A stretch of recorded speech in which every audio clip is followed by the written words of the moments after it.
2 million tires were sunk beneath the waves, and a plan to save the ocean went wrong. 50 years later, the shocking truth emerged from the depths.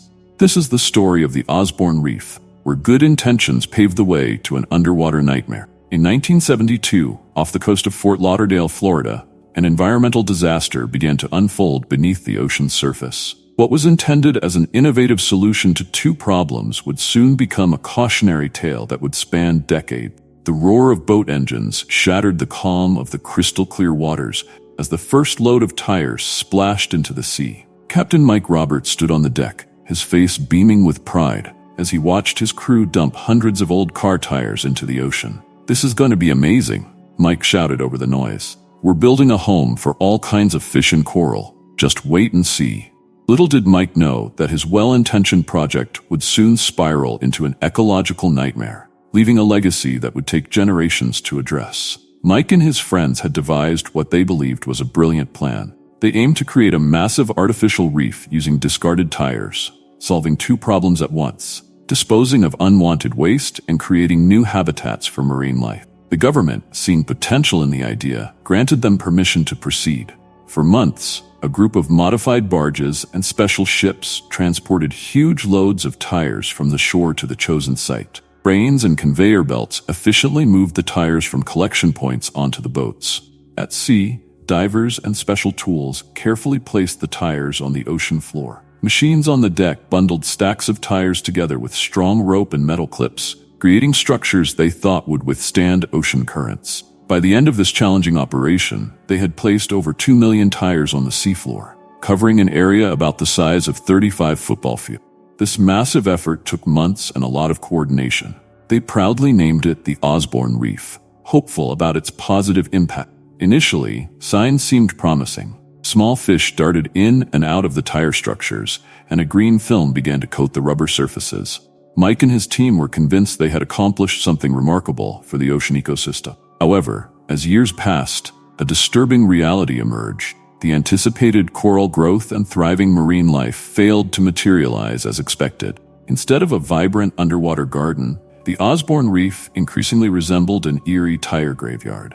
The situation worsened as the ocean's power proved greater than anticipated. Metal clips holding the tires together corroded and snapped, while ropes binding them in bundles weakened and broke. Fast forward to 1990. 12-year-old girl named Jenna Martinez was walking along the beach with her family when she spotted something weird in the sand. It was a tire, all beat up and covered in tiny sea creatures. "Dad, look at this," Jenna called out.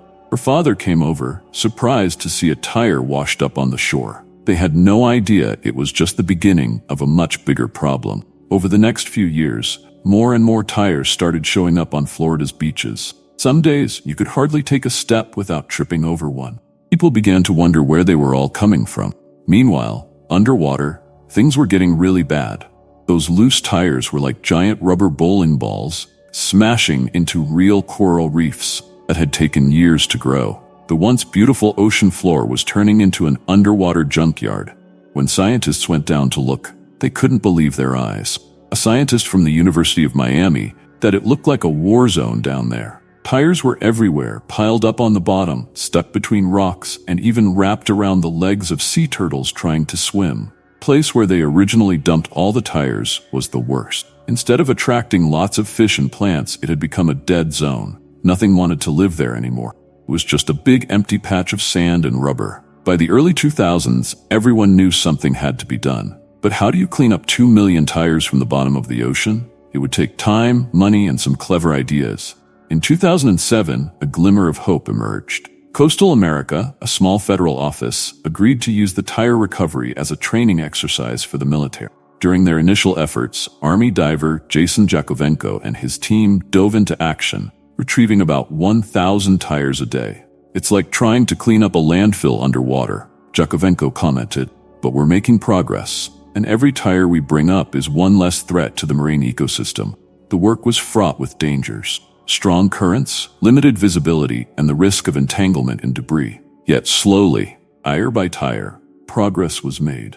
As news of the cleanup spread, it caught the attention of environmental groups and concerned citizens.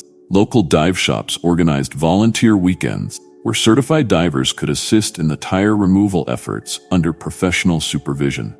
These initiatives allowed recreational divers to contribute meaningfully to the cleanup. Volunteers were briefed on safety protocols and equipped with special tools to detach and lift tires safely. Working in teams, they focused on removing smaller, more manageable tires, leaving the larger or more deeply embedded ones for professional divers.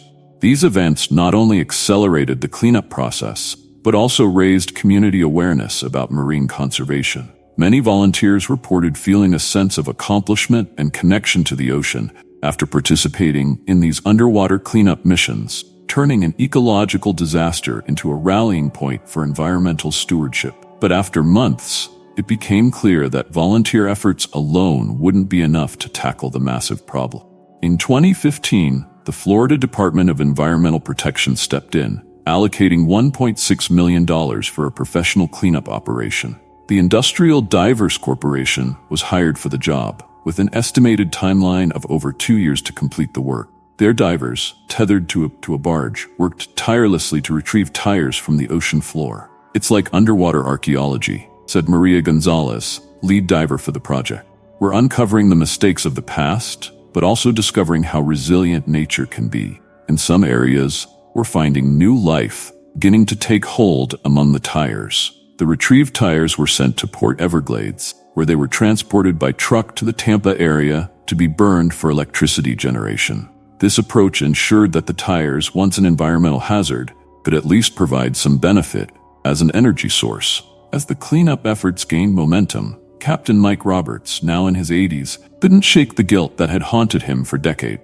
Despite his advanced age, he was determined to make amends. One day, he approached the cleanup team with an unexpected offer. "I know these waters better than anyone," Mike said, his voice trembling with emotion. "Let me help you map out the worst affected areas."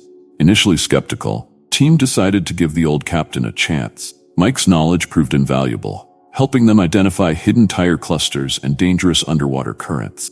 As word spread of his involvement, public opinion began to shift. Once condemned as the man who dumped the tires, he was now seen as a symbol of redemption. However, Mike's involvement wasn't without controversy. Some environmentalists argued that his presence was a publicity stunt, distracting from the real issues. The debate raged on social media, with hashtags like Mike Redemption and Too Little Too Late trending. Despite the mixed reactions, Mike persevered. The turning point came during a routine mapping expedition. Mike noticed an unusual formation on the sonar. When divers checked it out, they found a new coral colony growing among the tires. Scientists were amazed by this ecosystem. It gave them valuable insights into how corals adapt. This discovery led to a breakthrough in coral restoration techniques, speeding up the reef's recovery. Mike's sharp observation had indirectly led to a major scientific advancement. Mike was praised for his effort. On the beach, as he stood there with tears in his eyes, he watched the truckload of tires being sent off for recycling. "I may have started this mess," he said, his voice choked with emotion, "but I'm grateful I lived long enough to see it fixed. Take care of our oceans, folks. They're more resilient than we think. They still need our help." As the cleanup progressed, marine biologists made some startling discoveries. Dr. Elijah Katz from the University of Florida found that some species had adapted to life among the tires. "We've observed unusual behaviors in certain fish species. Some have developed specialized feeding techniques to exploit the unique environment created by the tires." The Osborne Reef cleanup became a case study in environmental remediation, attracting researchers and conservationists worldwide. In 2018, an international conference was held in Fort Lauderdale to discuss lessons learned from the tire reef and strategies for preventing similar disasters in the future. By 2020, significant progress had been made. More tires had been removed from the ocean floor, and the impact was noticeable. Water quality improved, and marine life began to return to areas that had been barren for decades. However, challenges remained.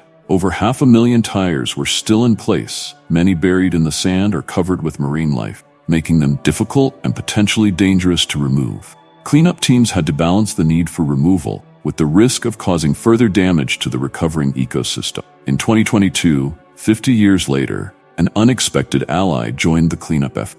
Tech billionaire and environmental advocate Alina Reeves heard about the Osborne Reef project and saw an opportunity to test new cleanup technologies. Her company, Ocean Tech Solutions, deployed a fleet of autonomous underwater vehicles, AUVs, designed to assist human divers in locating and retrieving tires. We're combining cutting-edge robotics with human expertise, Reeves explained at a press conference. Our AUVs can map the seafloor and identify tire clusters, making the divers' work more efficient and safer. The introduction of this technology accelerated the cleanup efforts dramatically. After a few months, over 600,000 tires had been removed from the Osborne Reef site. Marine life was flourishing in the cleared areas, with new coral growth observed. The story of the tire reef will be remembered for a long time. It teaches us an important lesson about how even when we try to do something good, we can sometimes cause big problems if we're not careful. Scientists are still watching to see how ocean life recovers. Some types of fish and plants are coming back quickly, while others might take many years to recover.